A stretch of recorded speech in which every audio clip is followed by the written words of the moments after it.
ওই দিন সকালবেলায় বেরিয়ে পড়লাম আমার মামার বিয়ের কেনাকাটা করতে।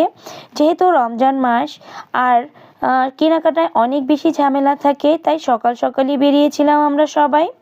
হ্যালো এভরিওয়ান, আসসালামু আলাইকুম।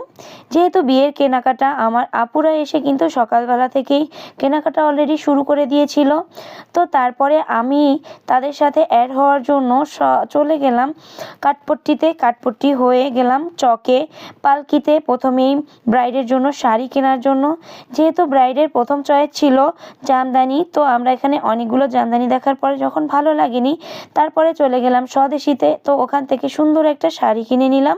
এরপর চলে গিয়েছিলাম হিজাবের দোকানগুলোতে, মানে মমতা কমপ্লেক্সে, কিছু রেডিমেড প্রোডাক্ট আর হিজাব কেনার জন্য, যেহেতু আমাদের ব্রাইড হলো হিজাবি।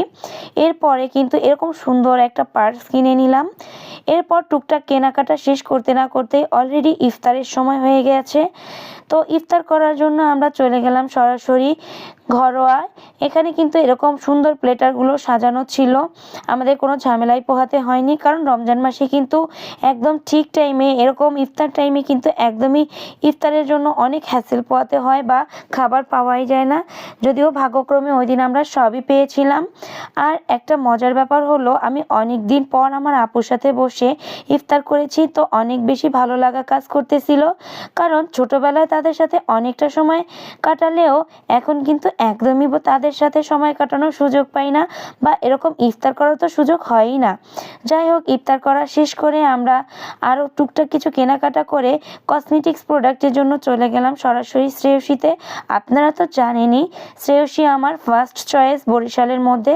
তো ওখান থেকে আমাদের যাবতীয় যা প্রোডাক্ট দরকার ছিল সব কিছু কেনাকাটা শেষ করে সরাসরি চলে গেলাম ইজিতে। তো ইজি থেকে সামান্য কিছু কেনাকাটা শেষ করে আমাদের সব কেনাকাটা ওখানেই কিন্তু শেষ হয়। এরপরে আমি আমার আপুদের বিদায় দিয়ে চলে গেলাম সরাসরি ইলিয়ানে। এখানে কিন্তু ওদের চলছিল গ্র্যান্ড ওপেনিং, মানে এদের কিন্তু ওপেনিং অনেক আগে হয়ে গেছে, যদিও এটা রমজান উপলক্ষে ওদের ওপেনিং ছিল। এখানে প্রত্যেকটা কাস্টমার যাওয়ার সাথেই সাথেই কিন্তু ফুল দিয়ে তারা সম্বর্ধনা জানাচ্ছিল, এবং খেজুর এবং বাদাম, মিষ্টি, কফি এই ধরনের সকল খাবার দিয়ে তাদেরকে আপ্যায়ন করতেছিল। এই ব্যাপারটা কিন্তু একটু ইউনিক লেগেছে, আমি ফার্স্ট টাইম এটা দেখলাম। তো সারা দিন শেষে রাত 10টার পরে এরপর আমি বাসায় ফিরি।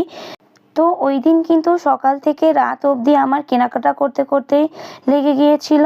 তো এই পর্যন্তই ছিল আমার আজকের ভিডিও। পরবর্তী দেখার জন্য অবশ্যই আমার চ্যানেলটাকে সাবস্ক্রাইব করবেন এবং আমার ফেসবুক পেজটিকে ফলো করে আমার পাশেই থাকবেন।